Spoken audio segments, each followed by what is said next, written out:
Wonderful. I am calling the regular meeting of the Ross Town Council to order on Thursday, December 10. Linda, can you please call the roll? Yes, good evening, council members. Councilmember Breckus Here. and Councilmember Kircher, Here. Councilmember Cole, Here. Councilmember Robbins, Here. and Mayor McMillan. Yes, here. Thank you. Has the agenda been posted? Yes, it has. Let's turn to the regular meeting minutes from November 12th. And I had two very minor corrections. Does anyone else have any corrections? Okay, so can we have a motion to approve those meeting minutes with the two corrections? So moved. Second. Thank you. Linda? Let's take the vote. How do you vote, Councilmember Breckus Aye. and Councilmember Kircher, Aye. and Councilmember Cole, Aye. Councilmember Robbins, Aye. and Mayor McMillan? Aye. And the motion passes as amended. Thank you. Now is the open time for public expression. It's limited to 3 minutes per speaker for items that are not on our agenda tonight. Linda, do you see any members of the public wishing to speak? I don't at this time, Mayor. If anyone wants to speak, now is the time to raise your hand. Nope. Okay, thank you. Mayor, if you could go to number 4, item 4, the demands. And yes, the demands have been met. Thank you, Town Manager. Thank you. Number 6, Mayor's report. The holidays are here and a new year is around the corner. Everyone has had an extraordinary 2020 with COVID-19, a recession, racial justice issues, wildfires, climate change, and now another stay-at-home order. It's hard to believe that the Town Council has not met in person for more than 9 months, and we truly miss seeing our colleagues, staff, and residents. Despite these challenges, our town continues to move forward. This year, we took the following actions: COVID-19 pandemic health order measures to keep the community safe and assist businesses and school operations, participated in and supported the startup of the Marin Wildfire Prevention Authority, approved the Winship Bridge Replacement Mitigated Negative Declaration, adopted the West Ross Undergrounding Utility District Number 1 boundary map and began the engineering work, provided input on the Corte Madera Creek Flood Risk Management Project, prepared for PG&E power shutdowns, including adopting a policy on generators, maintained a budget balance in challenging times while providing significant funding for current and future capital improvements, rehabilitated Bolinas Avenue and Thomas Court streets, resurfaced the Frederick Allen Park tennis courts, completed landscape improvements to the 6 Redwood site, connecting it to the common for public use, and added picnic tables along Redwood Drive, continued discussions on how best to modernize town facilities for fire, police, paramedics, and administrative staff. And thank you to everyone who has returned your facilities questionnaire before December 23rd. And lastly, continued addressing climate change. Next year promises to be just as busy. In early 2021, items on our agenda include town facilities. We will determine which facilities to rebuild. Sir Francis Drake Boulevard. Along with other jurisdictions, we will decide whether to rename the street. Ross Common Landscaping Master Plan. We will consider new design concepts. Finally, during this unparalleled season, generous groups in town are helping those in need. In partnership with the Ross Auxiliary, Ross Property Owners Association is sponsoring Adopt a Family of Marin. To assist, you can visit adoptafamily.org. And our local Girl Scout Junior Troop 10926 is sponsoring a food drive to donate 5,000 healthy meals to hungry Marin families. If you'd like to help, you can visit Troop 10926 Food Drive. Best wishes to everyone for safe holidays and a better new year. Council committee and liaison reports. Anybody? Yes, I have a very brief report for MCE. MCE's board held its monthly meeting last month. It may be the last meeting of the year, but it was more or less a changing of the guards. Supervisor Kate Sears, who's retiring, this was her final meeting, I believe. Lots of new members coming in representing various entities in the 4 counties, and committee appointments and so forth. On behalf of Ross, I did not volunteer for any of those committees. I'm interested in them, but I'm still something of a new member. But MC continues to do very good work. Thank you, Bill. There'll be plenty of time for you to lead that group. Anybody else? I guess I could just, if you weren't going to mention that the ad hoc subcommittee on the renaming of Sir Francis Drake did have its final, at least for right now, meeting with at least the conceptual agreement that we would go back and have a discussion with the councils. And so I understand that in January, we will place this on the agenda for a townwide and council discussion. Thank you, Elizabeth. Anyone else? All right, thank you. Town manager report. Thank you, Mayor and council members. And as the mayor mentioned, we have the community questionnaire on our town facilities out. We sent postcards to every address in Ross, as well as sending out emails, and they'll be in tomorrow's morning after. Residents, and we'll send out more townwide emails as needed. We're looking for all residents to please reply to the questionnaire.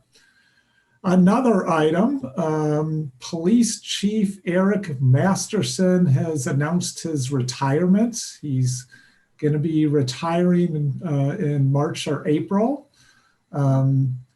He has been provided incredible services and a really high level and deep commitment to this community and providing effective community policing.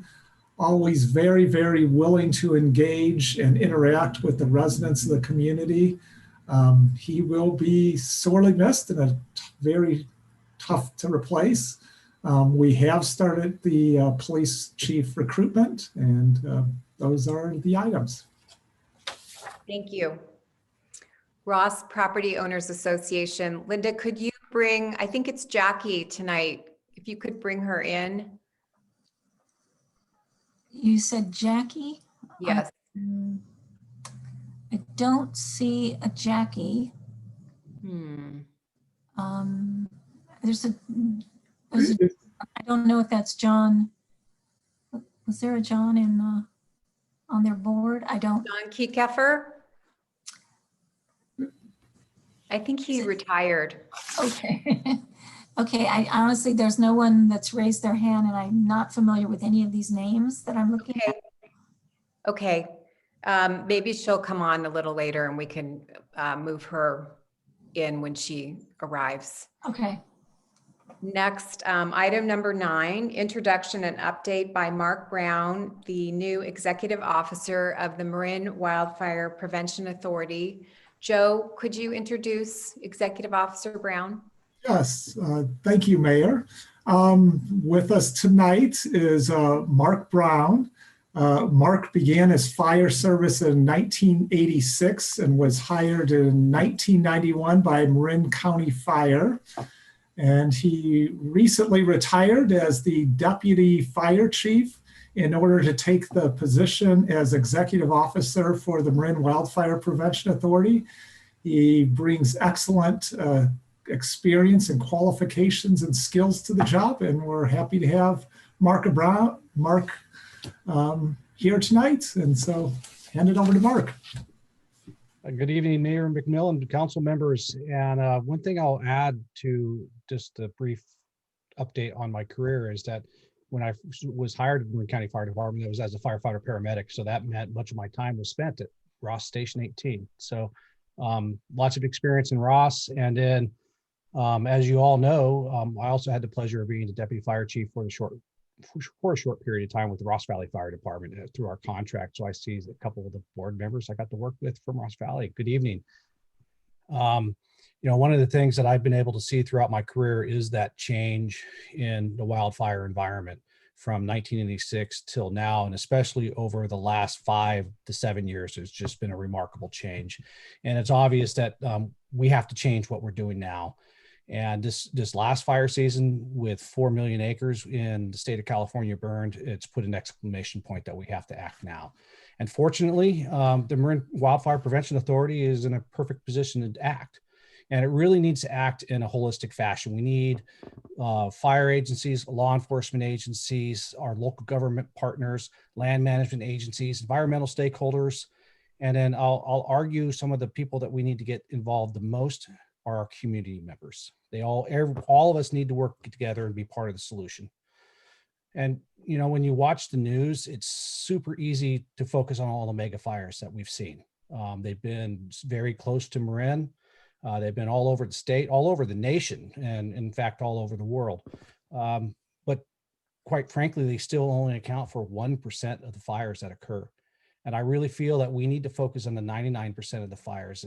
And we need to do that with a house out approach. If we start with strengthening our homes, hardening our homes, and then improving our defensible space, because we need to do this because a 3-acre fire could quite possibly get to a home faster than a fire engine can. And so we need homes that can be able to defend themselves from that 3-acre fire. And then if we do that, then our communities become a sum of their parts, or the strength of our communities becomes some of their parts. And if everyone has done their part to make their homes hardened, to have defensible space around their homes, and we've done our part as local government to create safe evacuation routes, when that 1% fire occurs, and most of these fires, they are not just this giant wave of fire coming into the community. It's embers that are landing within the community. And these embers start the vegetation around homes and then get the homes burning. And then those homes become the primary ember creation tools that spread, make the fire go from home to home to home. And we get that type of spread. So if everyone has done their part to make their homes hardened and they don't ignite, then we don't get that home to home spread. And then we also have safe evacuation routes for everyone to follow, because if we've done our defensible space and evacuation route clearing, then the fire behavior will moderate and people will be able to move through that area. We really need to focus on vegetation management projects in and around our communities, improve the safety of our evacuation routes, increase community awareness, and improve our notification systems. And our residents really need to be a part of that. The voters spoke loud and clear. More than a 70% approval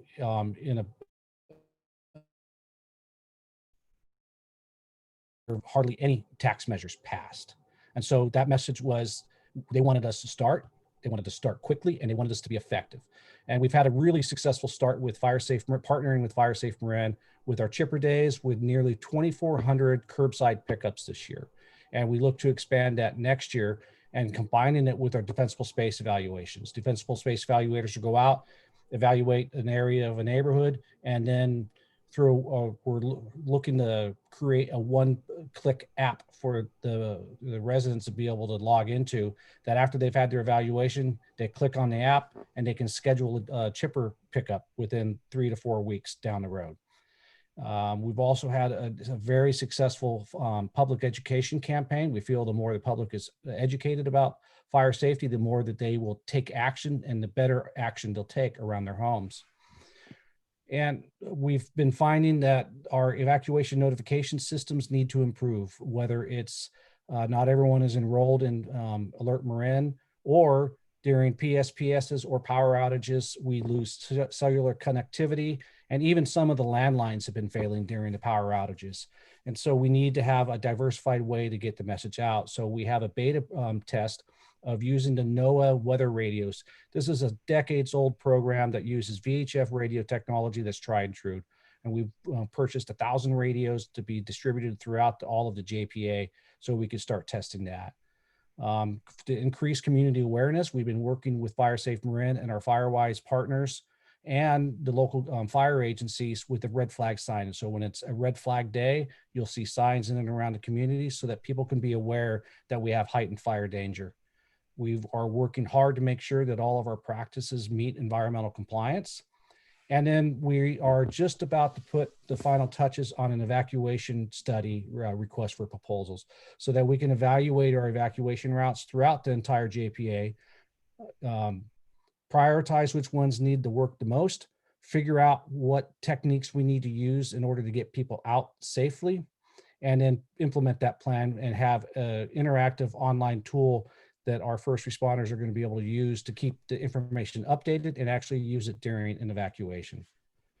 And through the leadership of the operations committee and the advisory technical committee, the planning for our 21-22 work plan has already started. And we want to have a very aggressive work plan this year and estimating about $10 million worth of spending through that work plan. And I'll pass off to Chief Weber to talk about some of the local mitigation projects and defensible space evaluations that occurred in Ross. All right, thanks, Mark. Mayor, council members, Jason Weber, your fire chief. I'll get a little Ross specific here and talk about what we did this last year and kind of looking into what we're either having progress project wise or we'll be working on. So we completed 474 evaluations. Home evaluations in Ross proper last year. Unfortunately, only about 17% or 81 of those met the defensible space guidelines. So that means we had about 80% or 377 that didn't. So we still have considerable work to do. We're really approaching this as an educational opportunity and not going after these people. And this is a hearts and minds game right now in the beginning of this. To educate them, help give them the resources they may need to make decisions about plant choices, plant locations, some minor modifications to hardening the home that can be helpful, all of that work. And that'll continue this next year with another round of defensible space evaluations. And we hired, as your council may recall, around 20 defensible space inspectors that work throughout the greater Ross Valley. Your numbers are not unlike other communities.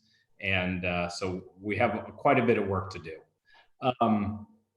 Right now, we're working on a house out approach and very much the first part of the Marin Wildfire Prevention Authority will be focused on that. So protecting people's lives is our first goal, protecting their home our second, and third, creating really a landscape that can tolerate lower intensity fire.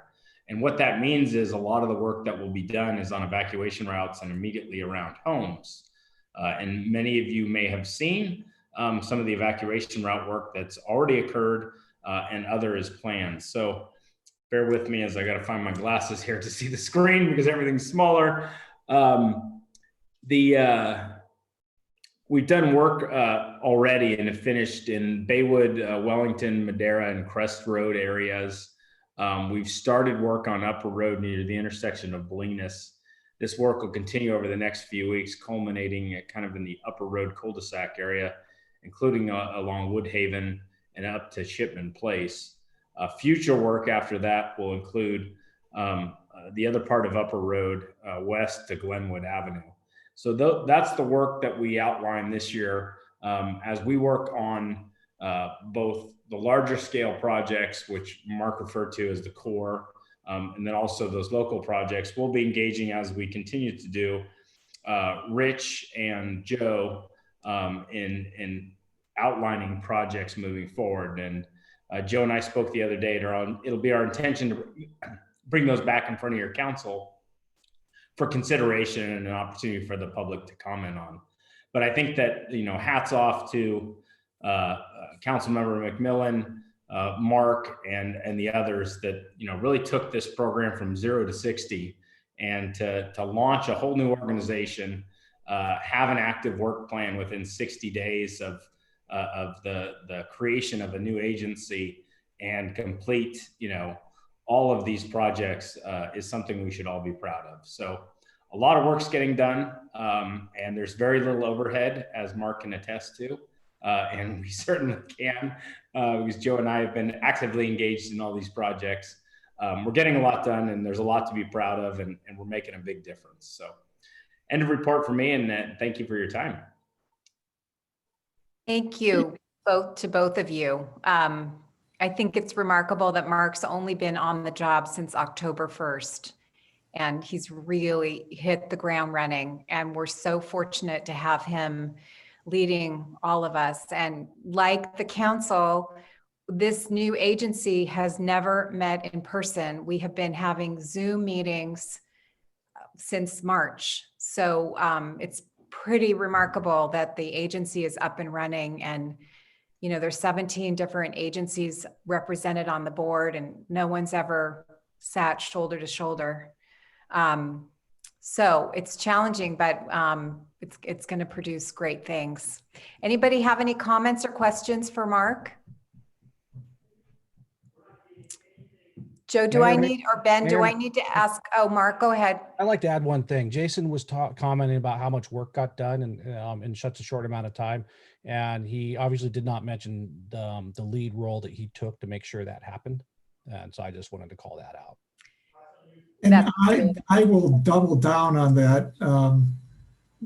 Jason clearly took from even during the election, but following the election, he was the head of the operations committee. The chair, he is still the chair, and made a lot of things happen. And Mark was also there as the deputy fire chief before he was the chief executive officer. But Chief Weber did incredible things to help get this organization going, and others too, but I think the biggest hands probably there. So there have been a tremendous amount of work. Has been, as he said, standing up an organization, getting you board, and Mayor McMillan and the other board members.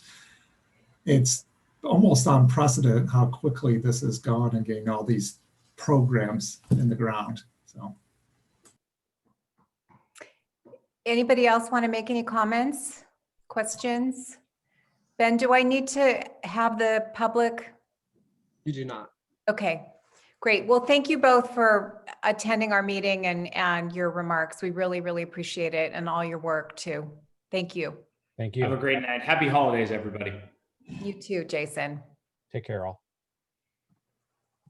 Number 10, consent agenda. Does any council member wish to pull any of the items on the consent agenda?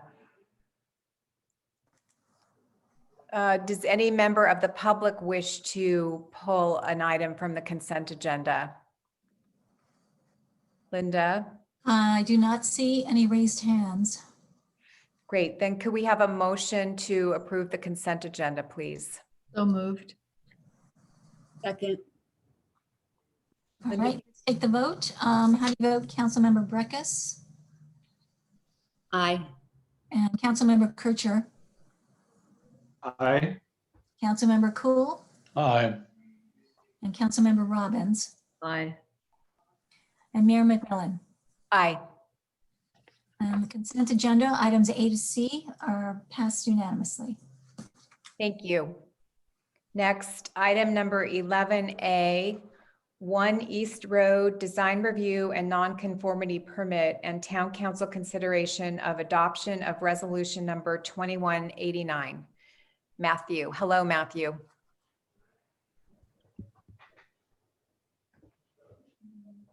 Both of the subject projects would replace old failing retaining walls with new reinforced concrete retaining walls intended to maintain and stabilize existing slopes. No public comments have been received. The ADR group recommended approval as proposed for both projects. Staff has provided the staff reports and does not have any information to add at this time. I am available to answer any questions that you might have. In summary, staff recommends that the town council approve the respective applications and adopt the resolutions. Thank you. Could we do them one at a time in terms of our discussion and motion? So does any council member have any questions about 1 East Road?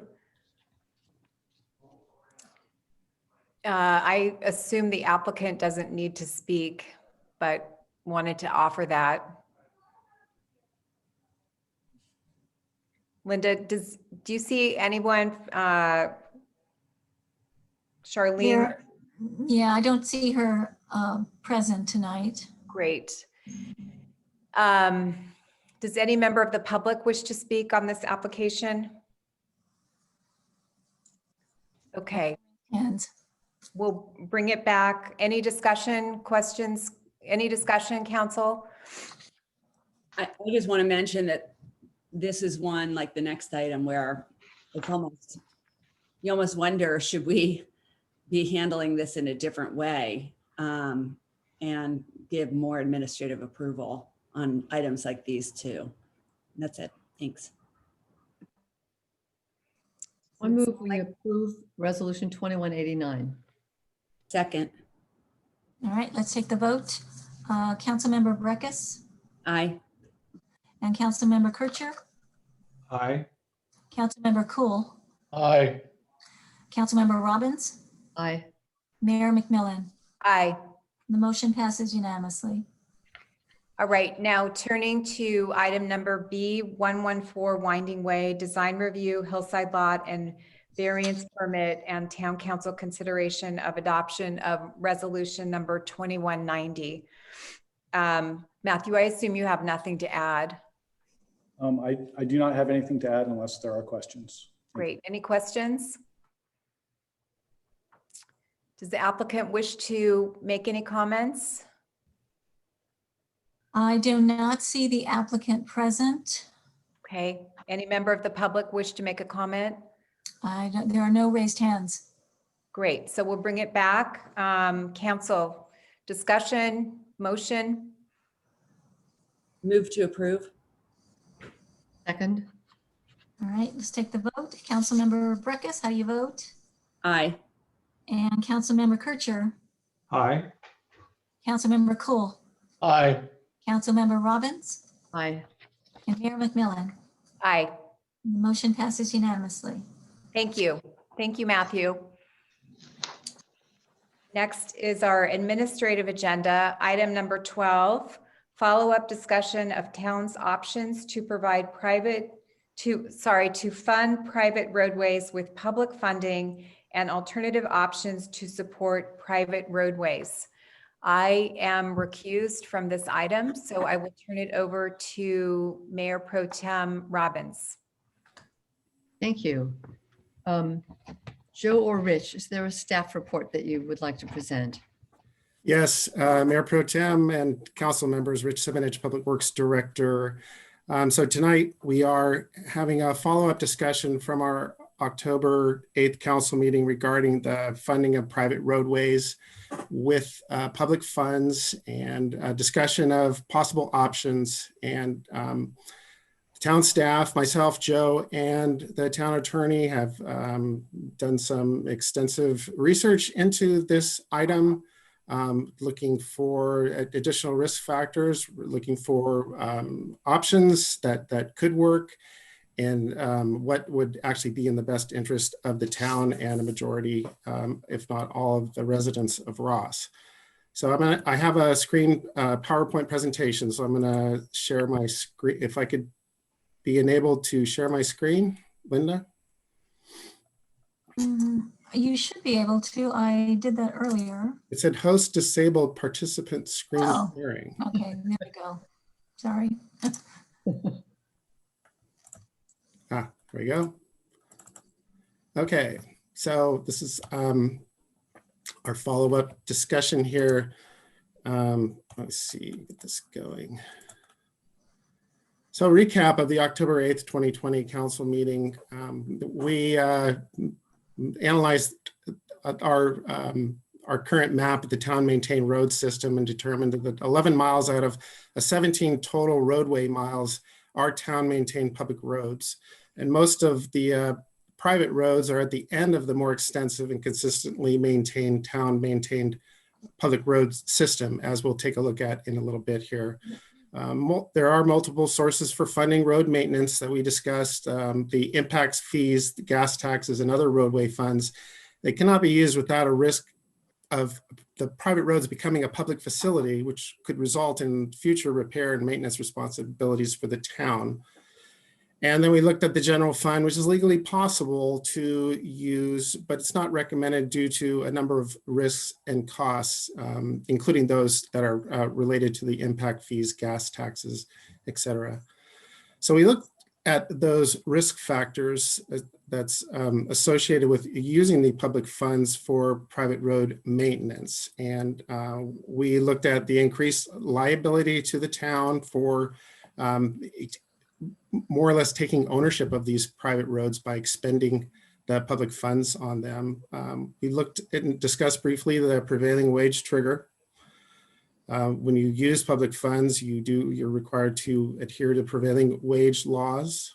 Public use rights, and I'll get into that very briefly in a little bit. The implied acceptance into the town maintained road system and the private road maintenance precedent. If you do one, you may, there's no reason why you shouldn't do all the rest. And that is a risk consideration.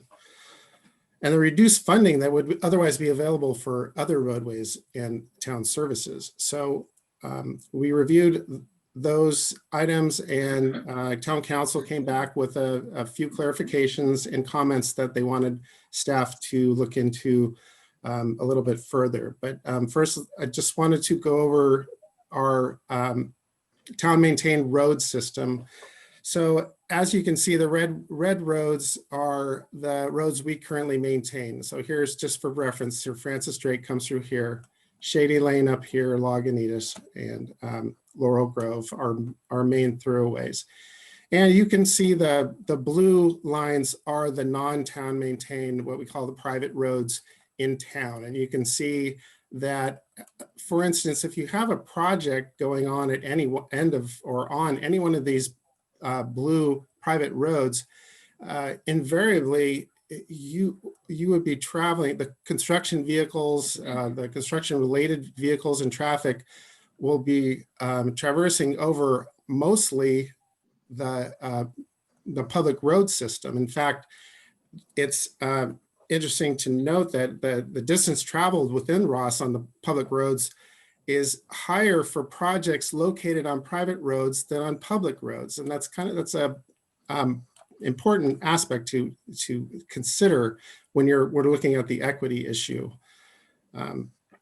So I'm going to move on to the next slide here. So this is our further discussion from the October 8th council meeting, which we were asked to pursue and get a little bit more information on for this presentation.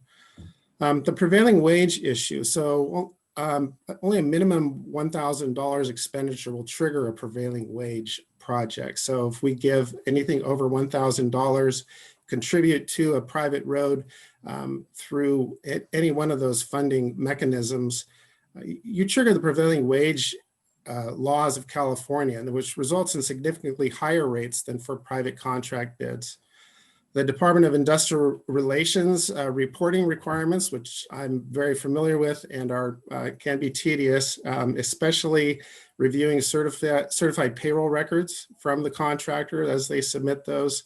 And then the subsequent auditing requirements that happen occasionally by either the labor board or the DIR. And of course, the higher rates associated with the prevailing wage projects.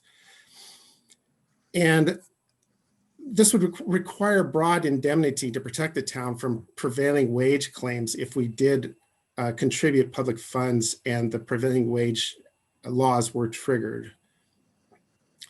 We were asked to look at the liability limitation for the town. So yes, we could get indemnification from the homeowners saying, whatever it may say, we'll hold the town harmless. But that indemnification does not provide the town with any immunity or decreased risk of being named in a lawsuit relating to damage from the construction and or design. So we can still get named and pulled into court, but regardless of whether we have an indemnification or not.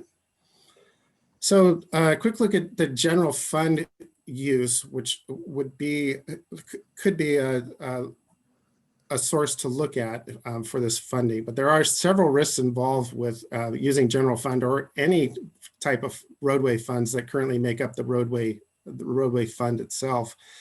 So there are currently no funding provided for private roadway maintenance, similar to the vast majority of other jurisdictions. And we only know of San Anselmo that has a similar program, but there's a lot more to the San Anselmo program than is commonly known by the public. Funding one private road could set the precedent or expectation to provide funding for all the other private roads. The private road conversion to a public facility with questionable public use rights is a risk. And what that means is, so we provide public funds to a paving project on Upper Road West or one of the private roads.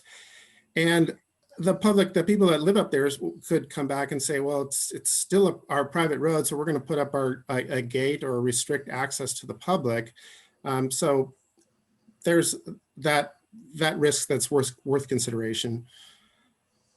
Any benefit from the public funding assistance is likely to be offset by cost to prevailing wage. And we have a recent example of that when we compared the recent Thomas Court paving project to almost simultaneous project that was done by the homeowners along Sylvan Lane, which is a private road. It came out to nearly twice the unit cost just for the identical way of identical paving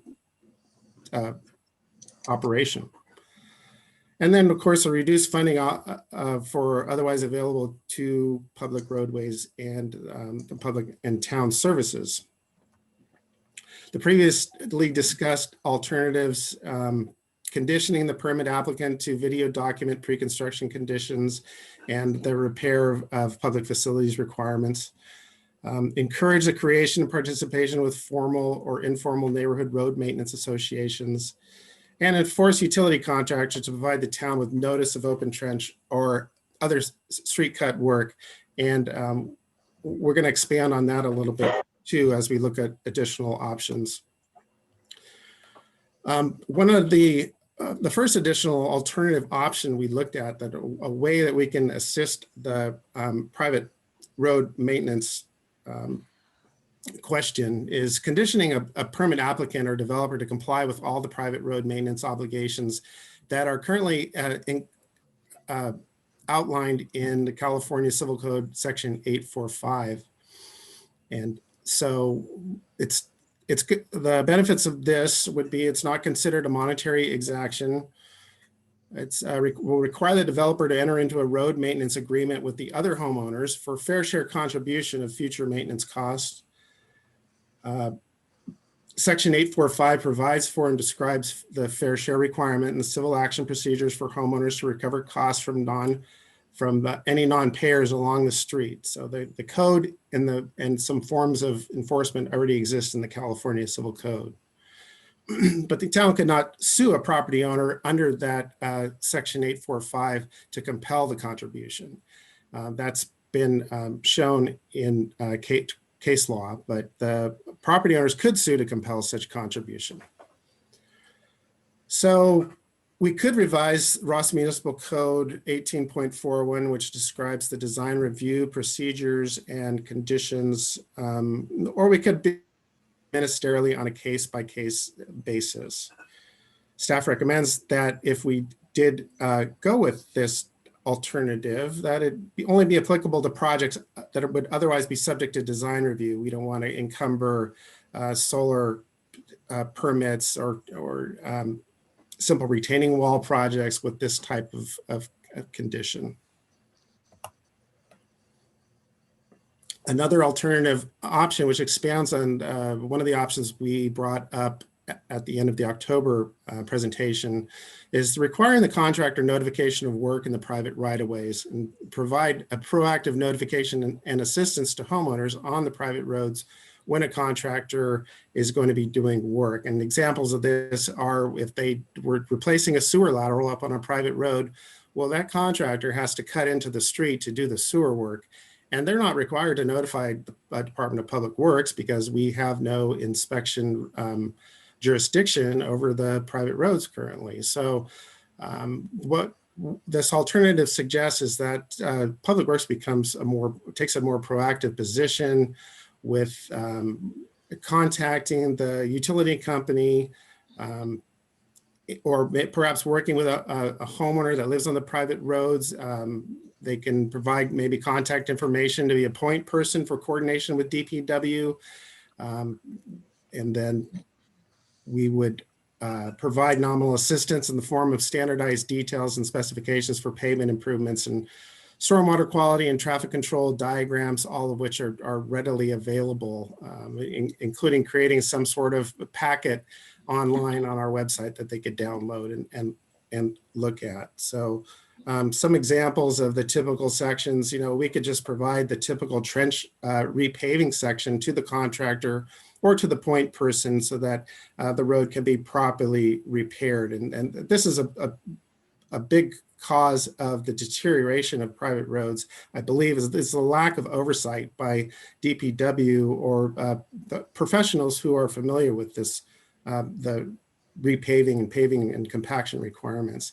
Another example is the mixed stop stormwater prevention detail provided as well. So that concludes my portion of this presentation. I'm going to hand it over to Joe at this point to wrap it up. Joe?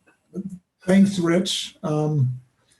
Just a few comments. Everyone that buys on a private road should know that it is their cost responsibility to maintain their private road.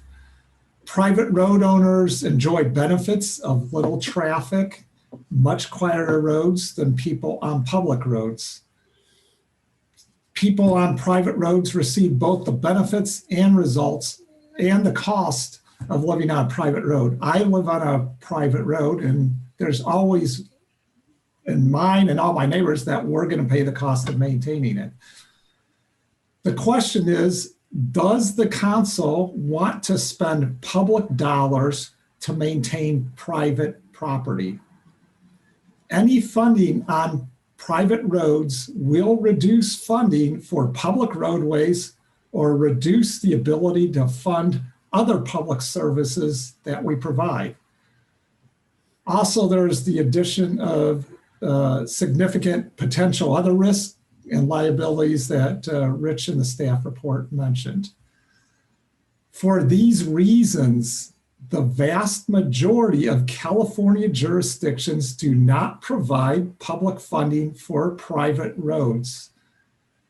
The only jurisdiction we found in all of California, and there are no other ones in Marin, is San Anselmo, and they don't do it through road impact or gas tax or general fund.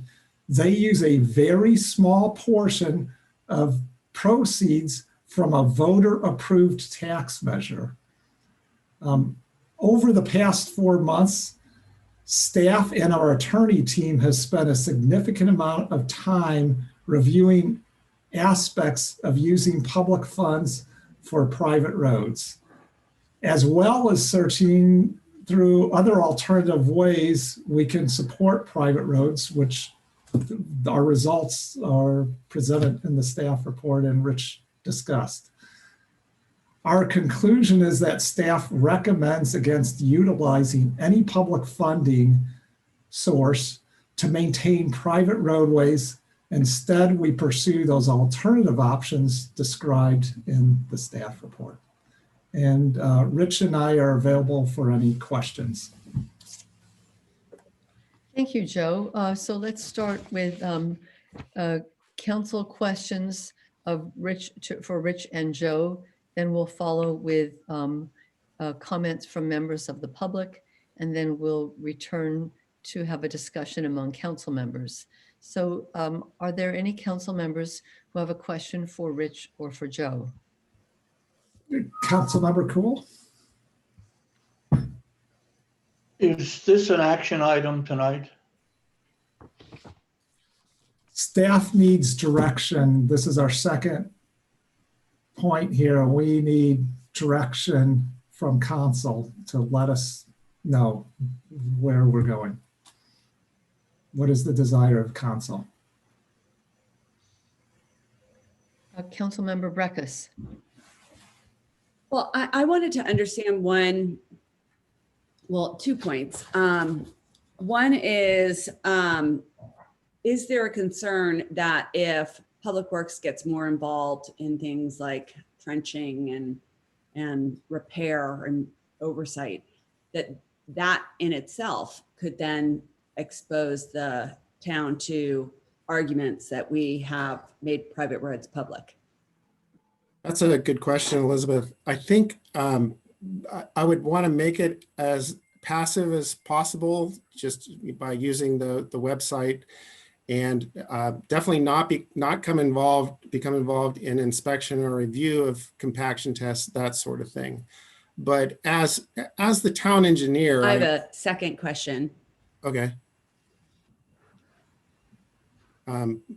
As the town engineer, I act at the request of the council, so it'd be up to what the council says for me as how much I would become involved. Sorry about that. I didn't mean to interrupt. My internet went down, and so it sounded as though it sounded like you were done. Oh, okay. My other question is, so if by doing some contribution, some funding, we end up in a situation where there could be an argument that we are, a private road is public, then we're no longer at a contribution, right? We're at a point where people can argue that we are fully responsible for a public road and or the roads we contribute to. Is that correct? That is correct. If we take certain steps and a court later determines those steps amounted to an implied acceptance, then we have a duty to maintain that road. And some of the factors we look at are whether or not a city has contributed money, design, and all the rest to a road. Okay, thank you. And getting to your earlier point, we would want to be careful even on the helping out on the design issues, how far versus providing materials. Okay.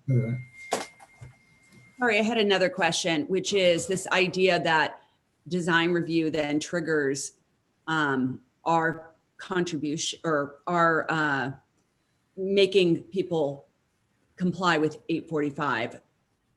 Usually road maintenance agreements provide for lots of things, not just pay pursuant to 845. They provide for so many different things, like notice and, all these things outside of 845. So I'm just kind of wondering how that would work if you had I want to encourage road maintenance agreements, and I would love to see council adopt a policy that, states that we recommend people enter into them because I think they solve problems and they give people who are buying an incentive to understand financial obligations, and hopefully they provide a good revenue source for people on private roads and contribution. But I'm wondering, how could we really make people comply with or sign on to a private contract that probably goes far beyond 845, which is just a pay equal to your, contribution. I'm just curious how that would work. I'll take the first stab at addressing that. I think the way we're envisioning it would work would be a condition of approval, where it's similar to a condition of approval where we ask applicants to comply with the law. So what I was thinking was we'd have some sort of condition of approval that would require them to comply with all laws, regulations, and agreements, obligating them to offset the cost of maintaining that road, including but not limited to the Civil Code sections 845. So, they come across a project and that's a condition of approval, and it really just puts them on notice that they need to, there's different rules of the road for private roads to maintain, and you're agreeing as part of this entitlement to comply with those rules. But if there was a road maintenance agreement that went beyond 845, which I think most of them really do, I mean, we wouldn't really be in a position to say, you have to sign on to this road maintenance agreement. Yeah, I mean, that would be problematic for a lot of reasons. So I think what the condition would strive to do is to get them to comply with their obligations under the law for paying their fair share under 845 or any other agreement that the private road association has. But we can't say you must sign this exact agreement, because there can be other things in that agreement where our police car wouldn't be able to, there would be no nexus to that condition for what they're doing for the permit. I don't think I quite understand this alternative, this option. A developer is already required to restore the road to the condition it was in before the project. This is an addition, and it requires the developer to sort of be part of the road maintenance agreement in perpetuity. I don't think I get what the developer is signing on to. The condition that is in the stat, or that what we're proposing, if the council wants to do something else, would be in perpetuity, have the developer agree to comply with the law as it pertains to contribution for their fair share for maintenance of the road. The condition we already have that you were just mentioning deals with damage they do for the project. Right. But then if you wanted to address maintenance, that would be the way you could have a condition of approval that addresses maintenance in the future. But then that developer could be on the hook for road maintenance fees for decades in the future. Is that correct? Well, whoever's the owner of the house when the road is being maintained, because it would run with the land. But yes, but again, it's the goal of the condition is to restate what the law is. So they are, on a private road, you are already on the hook for a proportionate share of the maintenance costs. So then it's not, if I'm a developer and I build a project and I'm finished, my road maintenance requirement flips back to the homeowner. I'm not going to be paying as a developer in 10 years. Correct. So how is that different from an existing road maintenance agreement where presumably residents, if they have one, pay their fair share of maintenance? Is it that you're asking someone who does a construction project to pay a little bit more? No, it's their fair share, to enter into any agreements that require them to pay their fair share. So we're basically saying we're basically saying then you can't do a construction project on a private road unless you set up a road maintenance agreement. No, we're definitely not saying that. We're saying if there's a road maintenance agreement, you will enter into that when the time is when it's time to maintain that road, when the timing is as such that the road needs to be maintained. I see. And if the homeowner is already part of that road maintenance agreement, nothing's different. Correct. And if there's no road maintenance agreement, nothing's different. Then they'd have to just comply with what Civil Code 845 requires. And what does it require, 845? I know there's some familiarity with 845 that I'm not sure everyone has. We talk about. Councilman Breakfast can probably articulate it better than I, but I'll give it another shot. 845 is the requirements that property owners who are on a private road all pay in proportionate their fair share for maintaining that road. Okay. And if there's a holdout, it gives you the ability to go and have that and obtain the contribution from that holdout in a court. Okay. Which is, I think, saying though, you could use, even without this condition, they could use the state law, this code 845, to do it without any condition because it's already in the state law. So then, necessarily don't need the condition to be able to compel people if the property owners go through that code section 845. So then with the recommendation, the staff recommendation to not use public funds for private roads, this is an alternative where a development on a private road the homeowner would be required basically to pay their fair share, to be in the you'd have to join the homeowner's agreement the road maintenance agreement if it exists, in order to get your permit to do your project. So it basically just says that the homeowner who has a project has to pay their fair share for the road for a significant project. That's what this alternative is that right? In essence, correct, yes. Okay, Councilmember Breckus. Well, the way I see that 845, I mean, it just says you pay proportion to what you owe, and it provides a procedure to do that. And the unfortunate thing about it is if someone refuses to sign on to a road maintenance agreement, the other road owners have to sue or demand arbitration to get compliance. So it's kind of this imperfect law because, you know, you could have a road and everyone has to contribute 20 grand. And then really, are you going to make it into a, lawsuit that costs 100 or more? So it is a kind of unfortunate process. But in some ways, I do see this provision that we say you have to sign on to a road maintenance agreement being a little bit imperfect, because in my mind, most road maintenance agreements don't just stop at the limit of 845, they go further, and then we kind of be not really able to force that. And then even still, if someone balked, as the staff report said, the homeowners would have to sue, the town wouldn't sue. So it's might be more symbolic than anything else. If it's not illegal, I'm not against, that, but I kind of see it that way. I don't know if you disagree, Ben. Ben, did you want to respond? And then Councilmember Cool. I think that was a question.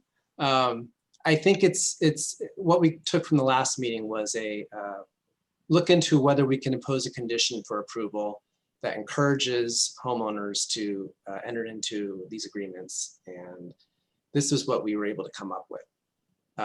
The other option, which Rich and I discussed at length, was maybe it just makes more sense for the town to have an informational that hands out to everyone who's coming in for a permit about the same sort of concept about entering into road maintenance agreements, and rather than as a condition of approval.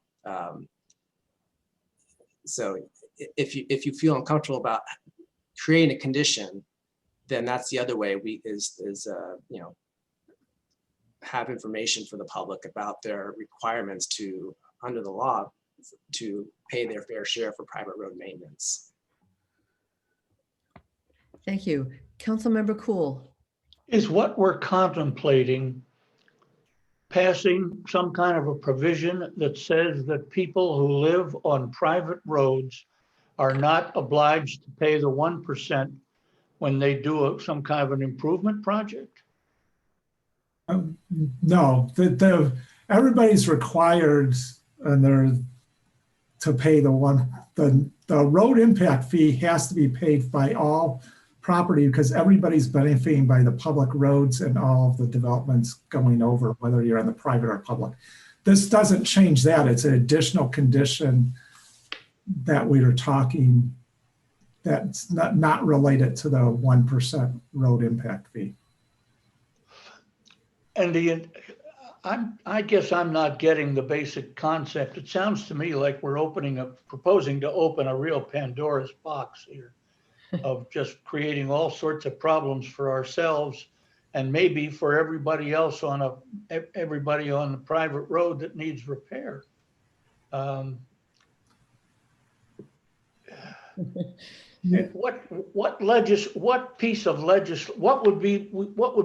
What provisions would we be legislating?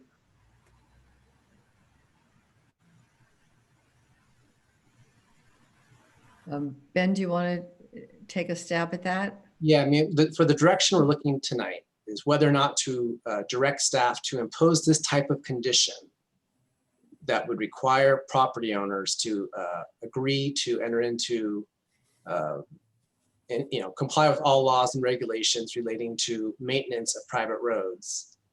And when those applications for touching private roads comes before the counter, you wouldn't be legislating a condition tonight.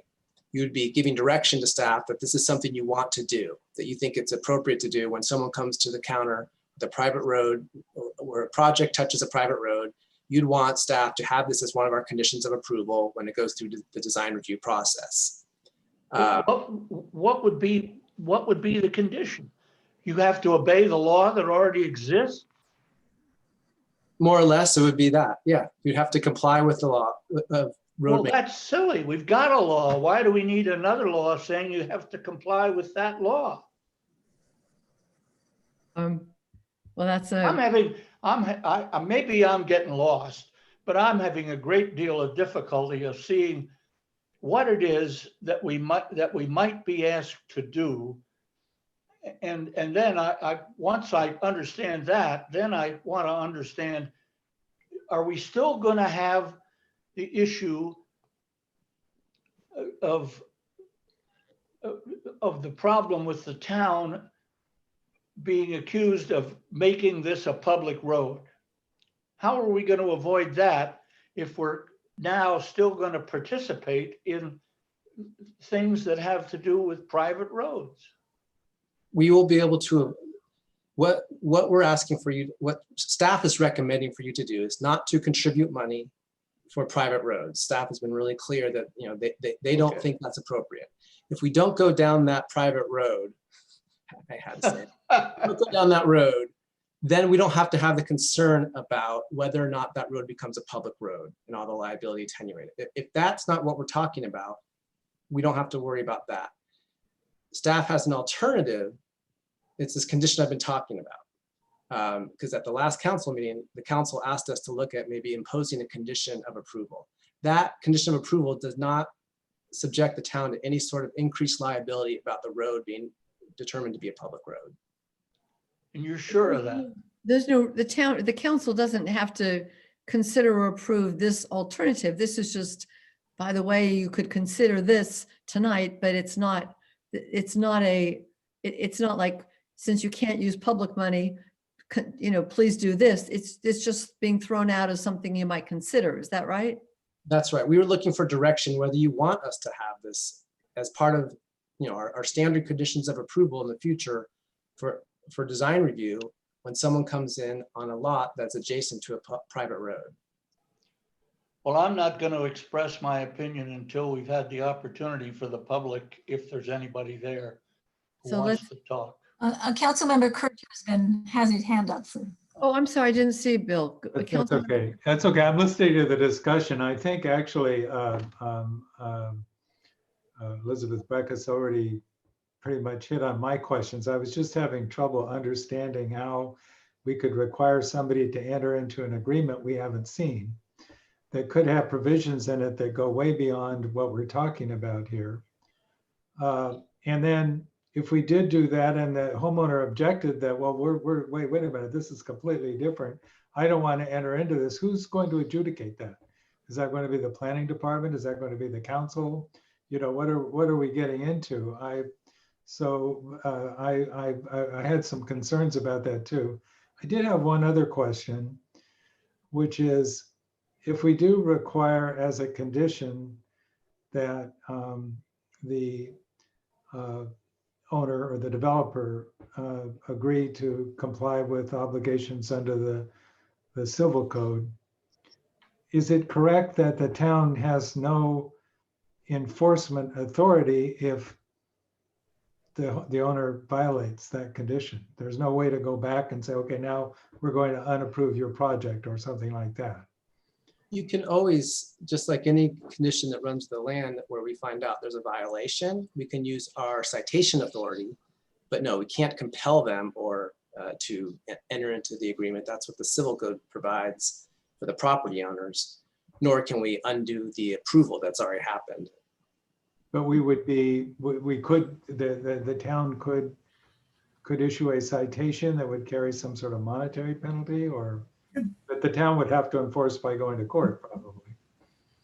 That being said, I'm with you. I don't have a desire to get us stuck in administrative on this. Once the building permit's finished, I want the town, the code conditions out there, but it's the private side I would think, that has to make it happen and force it through the course. I would want the town out of it once the building permit's complete. That would be as administrative good, because I don't want to get stuck in this molasses of private agreements and the town's trying to help. When somebody doesn't comply 5 years later, doesn't join the agreement, the last thing I want somebody to say, oh, town, you help make them comply or cite them. So I would say no, we wouldn't hopefully take any action. Councilmember Breckus, did you have another question? I did. Going back to Rich's comment that he could do more with, looking at the road when it's being improved and utilities. I just wondered, like, how common is that in other jurisdictions? And are we at risk of arguments that it's becoming public?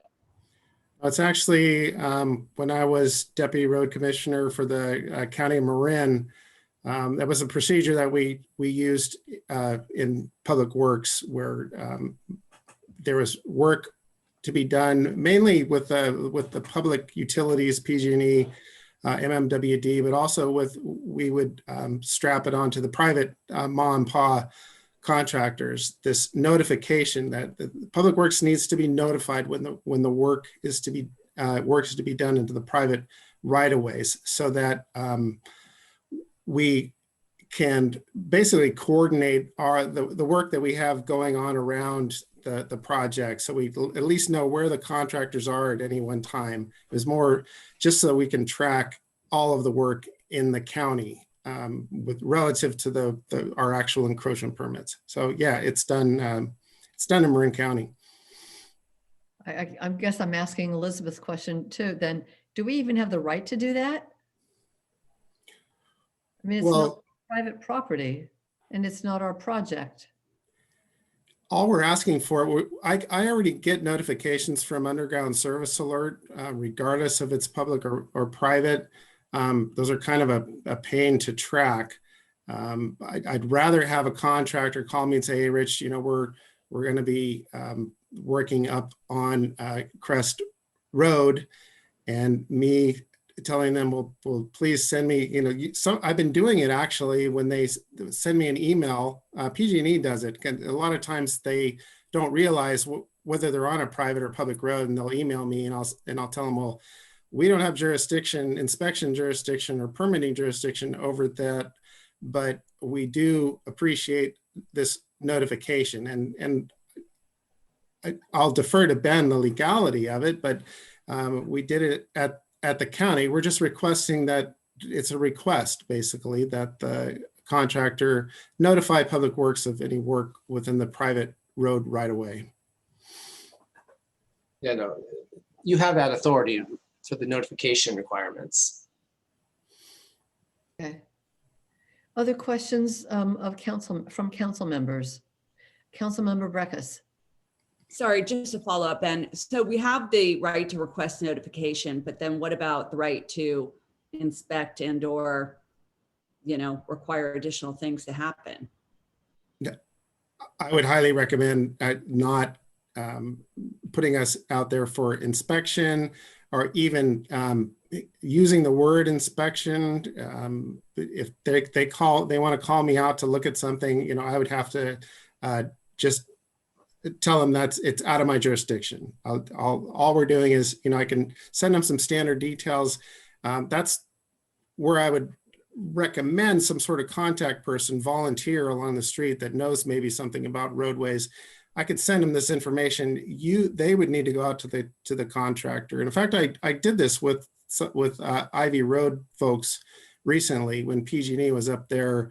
I think they were doing some tree removal out there, and I notified the residents on Ivy Drive that this work was going to happen. And I worked with PG&E in a series of maybe 1 or 2 emails that, hey, PG&E, can you contact these folks who have an informal road maintenance association on Ivy Drive and work with them? And then I was still in the CC list, but they handled it. They took it over from there. I had no more no further involvement in that project, and it seemed to go pretty well. But if they ask me for a standard detail or what do we do for erosion control, you know, I can in a matter of less than a minute, I can shoot them over those sort of details. So that, I think of everything we're discussing here tonight, I think that sort of passive role as town engineer helping out the citizens of Ross is something that I think is a good approach. Councilmember Cool. I'm sorry, I'm probably asking some very basic questions that everybody else understands, but if we do whatever it is that the staff is recommending, and I'm still not quite sure what that is, does it save the homeowner money somehow? So it could, in an indirect way, one of the problems we had in Marin County was the contractor would go through, they'd cut open the road, and sometimes they just put that cold patch back in, or they wouldn't do the T-cut, they just do a straight cut in the trench. And after a couple winters, the water gets down into those into those cracks, and you have a road that would normally have a 15-year life would be degraded down to, you know, a 7 to 10-year life because of poor workmanship. So if we ask that they comply with Marin County standards, which the town of Ross adopted, although there's no enforcement over it, a lot of times they will comply. But while there is no enforcement, that's true. At least they know what they're supposed to do. So so the benefit to the homeowner is if the contractor follows what we ask him to do, the homeowner gets a good road repair job. Yes, quality workmanship. But other than that, does the homeowner get any other benefit from this? Well, there are additional safety benefits, of course, with doing the proper workmanship. And it's worth noting that the town DPW is responsible for our general stormwater permit that we have through the state of California, regardless of whether it's a public or private road. If a contractor's up there on a private road and he's not putting in erosion control or protecting sediment runoff, I can go up there and have them stop work under our general stormwater permit. But you can do that now. I can do that now. So that wouldn't change. No, that wouldn't change, but I just don't, I'm having trouble now that we start talking about it, seeing what benefit the homeowner is going to get from this proposal that staff is saying might be a way to go. Councilmember Breckus. Well, would one benefit be that we definitely make sure that Rich gets notice because that's required now.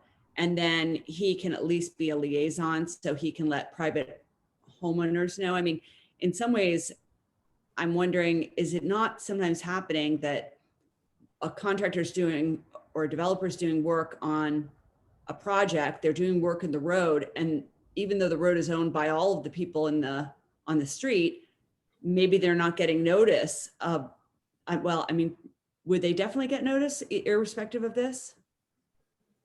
They would get noticed only if it was a design review attached to a design review project. So is it commonplace, Rich, that private roads have construction where they're really, the repair is really faulty and, you know, you wish you might have known because maybe you could have helped them out? Is that a common occurrence in town? Um, over the past 5 or 6 years, the utility companies have gotten a lot better about doing the proper pavement restoration. There was a time when I was working with the county, so that's 2013, 2014, that it was getting really bad without the oversight, because the county is so huge, we couldn't look at everywhere at once. It was usually a few months lag where we would come back, and the PG&E was pretty bad back then. They're a lot better now. So So it's not. in Ross, it's pretty good right now. Okay. A council member Cool, a question?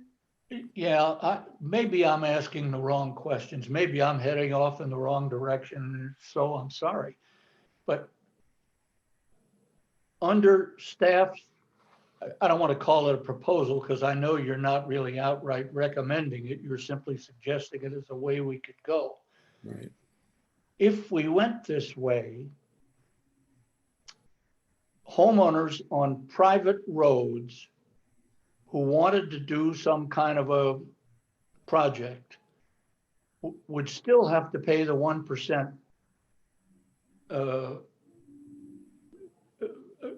amount, correct? That's correct. I just don't get what the benefit is to the homeowners Why don't or we, to the town for that matter. yeah, I mean, it's, why don't we open it up to members of the public and then we can discuss pros and cons of these possible alternatives. Linda, are there any members of the public who would like to comment on this? I see. Yes, I'm going to bring the first one in, is Kay Lee. Thank you. Okay, are you ready for me? Go ahead. Okay, I'm Kay Lee, and my husband and I are co-presidents of Ivy Drive Voluntary Road Association. Tonight, we have several other members of the association here. And given the conversation that's just transpired, I wonder if you've had a chance to read our letter of December 9th addressed to the mayor, the members of the town council, the town manager, and the public works director. In the interest of time, I won't read the entire letter, but I will read some of the highlights. First of all, the association appreciates both the time and effort of the town, the staff, and the council in advancing this discussion. And although we value the staff's efforts to look closely at this issue and make recommendations, however, we think the report is incomplete as it is primarily focused on the general fund and the special fund impacts and the liability risks of a very limited range of options. And we believe it has not fully evaluated of how a successful model could be developed and applied in Ross. Therefore, we are asking the town council members that any motion to accept, reject, or modify the town staff report be postponed until such time as a more complete analysis can be done and all impacted parties have the opportunity to participate and provide input. We believe that the town is not in possession of enough comparative information to reach any equitable and rational determination at this point. We also believe that there are many more impacted residents and taxpayers, potentially larger percentage of affected town residents that are also deserving of fair consideration. We think that this might be roughly at 36% of all town residents. So this is not an inconsequential issue for voters and taxpayers. We recognize that there are legal and et cetera implications of a solution to road repair. However, a sizable percentage of Ross residents do live on unaccepted roads and should be part of this discussion. There are basic equity and safety issues at play here. We propose to create a joint task force composed of both Ross Town legal and staff members, town residents, and any town council members who are interested in this issue to more carefully examine the town staff report and engage on a number of issues that are not addressed currently in the staff's report. The purpose of this joint task group would be to bring appropriate citizen, taxpayer, and town staff together to evaluate other options. We believe that the town could embrace a constructive approach that addresses the equity issue broadly for private roads in Ross in a manner that would benefit the town as well as the private road. And that's the summary. And that letter is on file to all of you. Thank you very much. Pleasure. Well, Linda, do we have other speakers? Yes, you do. The next speaker is Dane. Is it him, Dane? And the speakers, do you know, you have 3 minutes and there is a timer. One of the tiles is the timer. Thank you.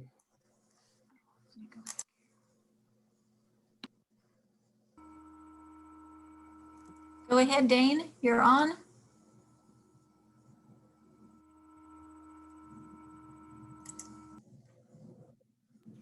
Okay, sorry, it took me a moment to unmute. Thank you. This is Dan Elcourt. Dane is just the shortening of it. Okay.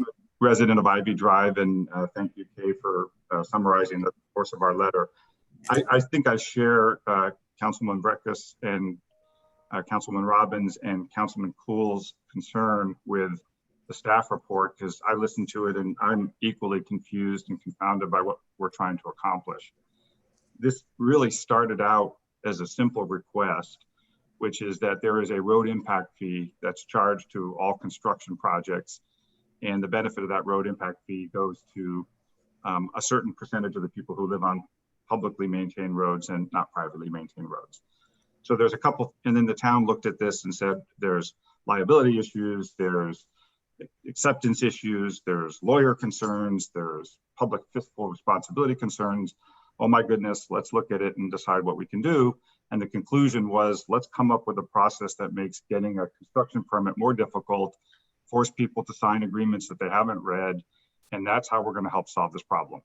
So just to bring everybody back to center, we're not asking the town to pay for private road maintenance.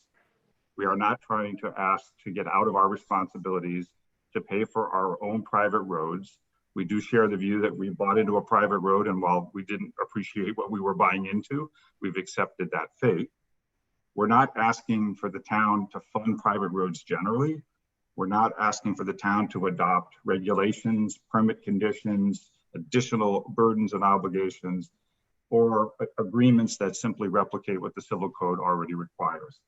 We've lived on this private road for 20 years. There's been plenty of construction efforts on the private road. The people who live in this community are responsible. They take care of the road. What we've been talking about is the long-term degradation of having construction vehicles on a private road, and those construction vehicles degrade the private road. The town benefits from that. The private road residents don't. It's a fairness issue that we raised at the beginning. It's a fairness issue that we think resonated with some of the council members. And the process has evolved into a very complicated approach that doesn't really address the issue. It's not the damage that a construction project causes. It's the long-term degradation of the road that the construction project causes. And the residents who live on publicly maintained roads get the benefit of the 1% fee. The residents who live on privately maintained roads don't. At the beginning of the presentation, it was noted that 11 out of 17 miles of Ross roads are publicly maintained. That means a third of Ross roads are private. 1/3 of the roads of this town don't get the benefit of that 1% fee. I heard a statistic that roughly 35 to 36% of the people in Ross live on privately maintained roads. It's a simple fairness issue. I think one thing we could do is come up with a solution that encourages people who live on privately maintained roads to form effective road associations. We think Ivy Drive is a good example of that. And if you look at our road, its condition is excellent, it's well maintained, and most of the road residents take the responsibilities seriously. I think all we've asked is that, And for we will example— wrap up in just a few minutes. It's been 3 minutes. Okay, wrap up, thank you. The simple question is, can we find a way to divert some of the road fees to support well-maintained road associations that improve Ross generally by improving the quality of all private roads in Ross? We're not asking for a handout. We're not asking for general funding. Thank you. Thank you. All right, the next one is Ward Ching. I didn't see it. Well, it came up on K's. It didn't come up. Ward Ching, you're on. Yes, good evening. This is Ward Ching. I also live on Ivy Drive, and in support of the commentary of my colleagues who presented. My question really is not so much a statement, but I have a question that came up as a result of the earlier discussion, and it has to do with inspections. It was clear that inspections are made and the opportunity to make corrections are made from the town engineer. My question is there a difference in your inspection between a town road, a town maintained road, and a private road? In effect, do you inspect differently between these two roads? Thank you. Thank you very much. Would any I other? don't see any more hands up. Okay, fine, then, so we will bring the discussion back to the council level. And I guess, there are a couple of points here that we should focus our discussion on. I mean, the one was the basic staff report conclusion that not to use public funds for private roads. And so I guess one point is there, are there any council members who wouldn't accept that staff recommendation? The other thing to focus on in our discussion is staff has come up with some options to try to help private road owners that from our questions still clearly seem to be confusing to several of us and haven't been, enthusiastically endorsed by at least some of the Ivy Road people. But would we consider moving forward on any of those or just leave those as is? Those are the two kind of main things to focus on. Who would like to offer comments on these topics? A council member Cool. Well, I'm not sure that I'm going to offer direct comments on the particular things, but I do have several overarching comments about this whole thing. First of all, the 1% that is charged on projects is for maintenance of the public roads. Now, the people on Ivy Drive and everywhere else use the public roads, and the trucks that are used in construction on Ivy Road use public roads to get to the private road. So there is some justification for charging the people on Ivy Road the same 1% as would be charged to anybody on a public road. My second comment is the letter that we got from Mr. Lee. Well, I guess I don't agree with it in part, and in part I do. The problem that I see is this letter and the people on Ivy Road who've been talking to us tonight haven't proposed any plan of their own. And I am not particularly interested in going forward with what staff has suggested as a possibility. I keep saying that. I want to be careful to say they haven't recommended it because I don't think they have. But I'm perfectly willing to consider some other plan if other people in town come up with one. But right now, we don't have an alternative. And so as far as I'm concerned for tonight, my comment is I'm not in favor of the alternate that the staff has suggested. But if somebody's got some other plan that they bring to the council in an order in the usual fashion, I'm willing to consider it. I think I agree with you, Beach. Who else? Councilmember Breckus. Well, I think I share Beach's view that, when people buy on a private road, whether they know it or not, and I can appreciate people when they do agree that that's their responsibility. And I also don't see it that they're getting no benefit of the public roads. I think they're all accessing it. And I think you could carry this equity thing really in different ways. I mean, you know, if you're right on the border of San Anselmo and Ross, should you pay less because you're not going through Ross as much? Or, you know, we have drainage systems that people on people's private property. Should they, you know, should we start contributing to those? And then would we take on a bunch of drainage systems that we haven't historically taken on? Or I bought along a creek. I might have to maintain a retaining wall. Is that fair? I mean, I just think that that's not really appropriate. I know that in San Anselmo, right adjacent to Ross on South Oak, they had a road that washed out and it was a $240,000 repair. And what I think people are trying to suggest that, well, what if we just contribute some money? But the problem is legally what we're being told is we wouldn't be just contributing some money. We would take on the total cost of repair of lots of roads. And what happened is historically people propose subdivisions, and the town, and it happens in cities and towns everywhere, looked at it and said, wow, that road maybe we don't want to take on because of the development and the way we don't know if the roads are going to be built so specs, and we just feel like it's too expensive. So that's how that happened. And it just is the way that, you know, the law is and the way development is. And to upend that would be to take money away from things that I don't think we really have money for.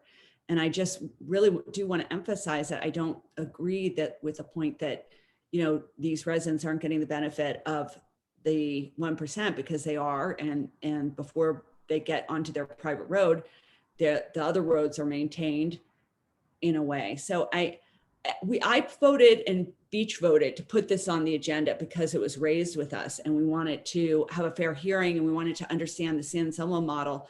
And I wanted to make sure that there wasn't something we could do within the bounds of law without taking on more liability and more expense than we could afford. And I just want to say, we didn't do it to say no, we did it to explore options. So that's how I feel. I think the 845 one is problematic. I'm not so sure that the other idea that Rich proposed about inspection sounds, or notice sounds problematic. Thank you. Councilmember Kircher, would you like to offer your thoughts? And we can go back and forth if people are changing their thoughts based on what people say. So it doesn't have to be your final answer. Yeah, I was going to say, I pretty much agree with what I've heard so far from the other council members. When we had the prior hearing, I asked for some further feedback with regard to the prevailing wage issue, which is that if we contribute any money from Ross, whether it's from impact fees, which we realize we can't legally do, but let's say just from the general fund, do we trigger the prevailing wage requirements?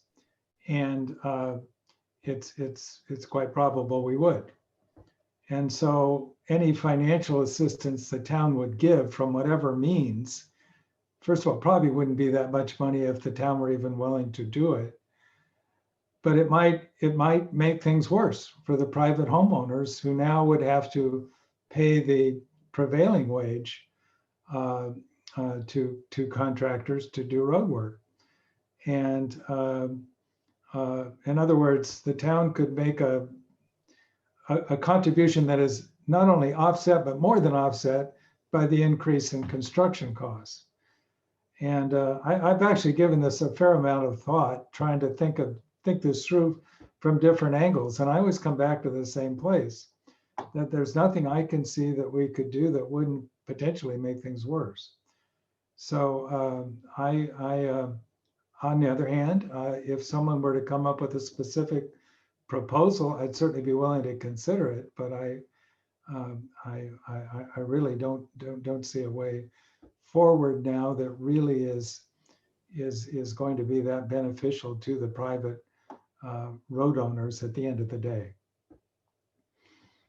Thank you. So It seems like we have a pretty clear consensus. Well, first, we should thank the town staff and attorney for really their real efforts to look into this to see, you know, are there ways to help people who live on private roads? And I think you've looked, you know, you've done an amazing job taking a look to see what can legally be done, which is basically nothing, that we can't use public funds. And are there even, you know, thinking creatively ways we can help out? And it doesn't sound like there's much support for either of the two possible, you know, conditions that were brought up, support either among council members or the people we've heard from Ivy. So to me, it seems that we've looked carefully. There's not a way the town is in a position to do anything. But as Beach and Bill both pointed out, if a specific recommendation is brought forward to the council, then that certainly could be considered. But otherwise, I don't think that the town is being asked to go forward anymore. It's researched this, you know, for 3 months now. Councilmember Breckus, did you have a comment? Well, just that, you know, I think that what's frustrating for private road residents is, for a lot of them, they'd like to have a private roadway agreement and they'd like to provide for some mechanism for funding. And then certain people will say, I don't want to do it. And, you know, it's unfortunate because that provides predictability in your expense and your property management. And I think it adds value to when people do sign these things. I mean, one possibility is we could, you know, either do it by resolution or do it by, you know, a page on our website that just broadly states, you know, what a private roadway agreement is and that the town encourages people to enter into them. Because it is frustrating for people when they're trying to make commonsensical rules for co-management of property and others won't agree. And like I said, I think it adds value. So I know this is not what people are asking us to do. And yet I do think that, you know, it might be a help. It certainly might be a help to people when they're trying to reach out to neighbors who are reluctant to sign these agreements. So that was one thing. And then the other point is, you know, there was a request for us to continue this item and, you know, consider further thoughts. We're always here and open to considering further thoughts. So if there was something that, you know, people later wanted to say, well, what about this? I mean, that could be considered by the council, you know, at a later date. But I guess I'm a little unsure how much teeth and what we really are doing with the 845 design review trigger provision. And then I'm a little bit more warm to the idea of Rich getting notice, because maybe then he can provide residents with notice. And I almost don't know why we're giving building permits to, I mean, are we giving building permits to someone to do work on the private road? Well, that's co-owned by a bunch of people. So I'm kind of unclear why all those people aren't getting notice when it's co-owned. So I don't know if that could be addressed. I'm not sure how to address, those are several items. I guess one is your first point about can the town provide information about road maintenance agreements? That certainly seems like something that, you know, could exist somewhere on the website. I'm not quite sure where, but there must be, you know, some place where there can be basic information. I don't know if, you know, if that's the need. I mean, I think it helps, but I don't know if that's what residents are saying, that we all want to form road maintenance agreements and we just don't know how, and can you help us out? I mean, you know, I don't know that that's where we are, but there's certainly nothing wrong with having information about or information on where you might go to get, you know, a template for a road maintenance organization. Again, since it's a private road and a private organization, I don't think the town wants to be the one to say, here's your document, but you're the lawyer, so you probably know better about that. As far as the permits, I don't think I quite understood what you were suggesting we do with co-owned roads and permits. I mean, we have obviously design review permits for any property, and some of those properties are on roads that are accessed, you know, some of those projects are accessed on private roads. But what was the specific suggestion for that second part, Elizabeth? I didn't quite understand that. Well, it sounded like one proposal was a design review trigger for an 845, you know, follow the law kind of thing, which I'm not talking about. The other was to give Rich notification of work in the private road, which sometimes he gets now and sometimes he doesn't. And if he did, I thought he was saying he could then coordinate in some fashion with the roadway association and or neighbors. And I didn't think that sounded bad, but I was just kind of curious about it because it's a little interesting that, you know, work would happen on a private roadway without us really knowing. And then I just wasn't clear on how that, you know, it occurred to me that, well, wait, so someone's doing work in the private roadway and wouldn't the other co-owners of that road necessarily get notice? So I just wasn't clear. Yeah, I mean, I guess my opinion, my thoughts about that, you know, option notification was, since Richard said, you know, in general, you know, the work is pretty good that's being done, and there aren't, you know, it's not like, as he said, in the county 10 years ago when there seemed to be, you know, it wasn't uncommon to have substandard work. I'm not so sure how critical that is. I mean, it's just like adding another layer of bureaucracy to any kind of project. And it may not be necessary. And then the other is, you know, as was pointed out, it does bring the town into something that's private. And then the town may have some sort of liability if the town, you know, maybe provided the wrong drawing or something, and then, then it gets built. So I don't know, if it's private, I think I would leave it private and not require anything unless there's some real issue. You know, I don't know that that's a problem. So I guess I wouldn't look to make a new requirement, since I don't see that that's a problem. I don't know, what do others, so I would leave everything as is. That is, we can't help with public money. The two options today were interesting, but maybe not, you know, ideal or, you know, suitable for now. And if there was some specific proposal in the future, of course, we're here and we would entertain it. Beach or Bill, thoughts? The question is that where we are, or do we want to, Councilmember Cool? Well, I think we ought to just leave it as it is. And if somebody else wants to come up with an additional proposal, we'll consider it. I agree with that. Bill or Elizabeth? I agree with that. I think that's where we should leave it for tonight. I'm in agreement. Okay, so that's our direction to staff. Staff, thank you so much for all of the time you've spent seeing what we can possibly do. Thank you very much. So that takes us to the next item, which is item number 13, Town Council discussion of alternative options for council meeting minutes. Actually, Jackie Osterman is available to give us the RPOA report right now, if we could allow her to do that. Linda, if you could move her over, and then we can move to number 13 after that. Okay, Jackie, go ahead.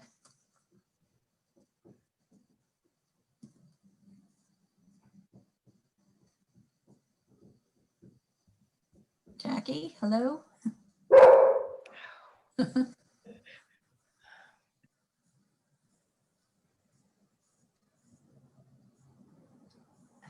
Jackie, are you there? Hello?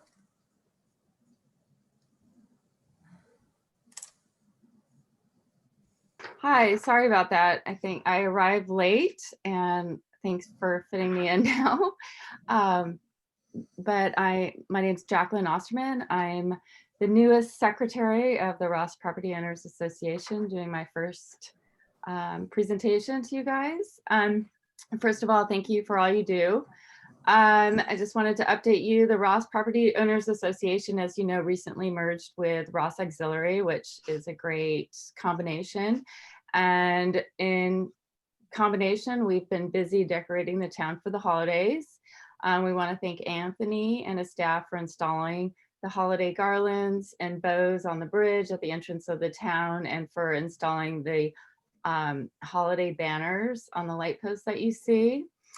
We've also purchased and distributed the holiday wreaths to over 20 downtown merchants and to the post office. So hopefully you all see those. And the Ross Auxiliary was working really hard on the Winterfest parade of lights, but unfortunately that had to be canceled due to the new shelter in place order.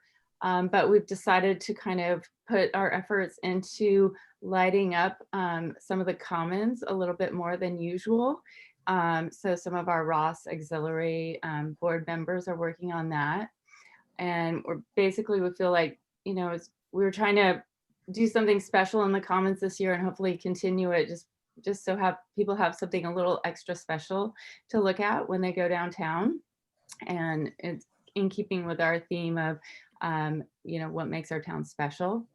We're also trying to launch a photo contest this year. I've been trying to get the word out, and we've gotten a very few submissions, but very beautiful submissions of photos of our town that we hope to highlight in our newsletter. And I don't know, a part of me thinks maybe we could put some up in the post office, or some of the merchants might like them, but just to again highlight how special our town is. We're asking people to submit them to info@rosspropertyowners.com. And we're looking forward to working with all of you in 2021. Hopefully it'll be a better year to help make Ross an even more special place to live. We will contribute, or we are contributing to pay for the new drinking fountains at Natalie Coffin Green Park, as well as a newly renovated Ross Commons. And we would like to work with the town and Ross School to provide better restroom facilities in the downtown Ross Commons areas. That's some of the feedback we are getting, that there needs to be some bathrooms. We hope to contribute to ideas and funds to the future renovation of Frederick Allen Park in Kittle Park Landscaping. And we hope to talk a little bit more about that with Joe at our next meeting. And so just on behalf of the board, I want to say happy holidays and thank you for all you do for Ross. We really appreciate it. It really is such a special town. I feel very lucky to live here and have all of you support us and me and everyone. Thank you, Jackie. And thank you for everything that Ross Property Owners Association is doing, as well as the auxiliary.